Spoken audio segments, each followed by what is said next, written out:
God bless America, land that I love. Stand beside her and guide her through the night with the light from above. From the mountains to the prairies, to the oceans white with foam. God bless America, my home, sweet home. God bless America, my home, sweet home.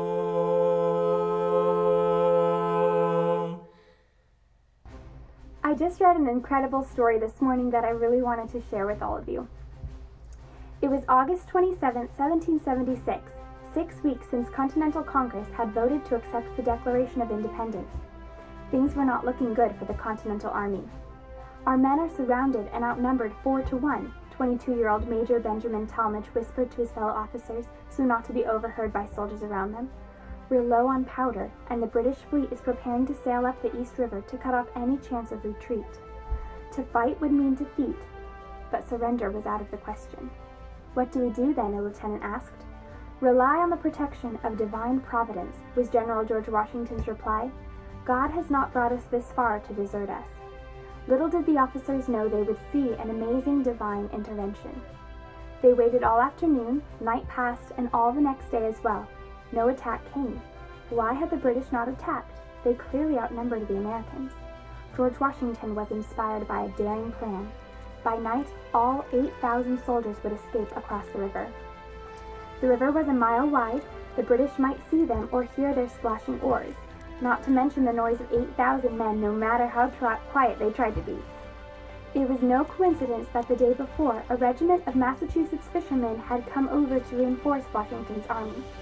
Together, with skilled mariners, the Americans rowed back and forth all night long, evacuating the soldiers, supplies, cannons, cattle, and horses. At dawn, the retreat was far from complete. They needed at least 3 more hours. They watched, silent but anxious, knowing without the cover of night they'd be discovered. Major Talmadge described the scene. A very dense fog rose out of the night and settled in a peculiar manner over both encampments. I recollect this providential occurrence perfectly well, and so very dense was the atmosphere that I could scarcely discern a man at 6-yard distance. We tarried until the sun had risen, but the fog remained as dense as ever. Against all odds, the fog remained until the last boat with General Washington on it had left the shore. As the fog lifted, the British were shocked to find the American trenches empty. They ran to the shore and started firing on the last 4 boats, which were now out of range of their guns.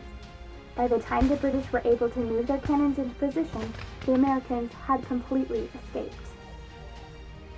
Someone asked me today, "Are you proud to be an American?" Lately it feels easy to say no, not really. There's a lot of division and strife and selfishness in our country. The COVID pandemic and racial tension has caused a lot of hurt and division. And our culture has lost its sense of morality and its love for truth.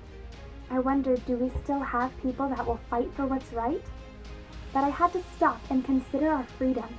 We have so much freedom in America. We have the freedom to practice religion openly. We have the freedom to start our own businesses as we want. The freedom to speak up and express our own opinions.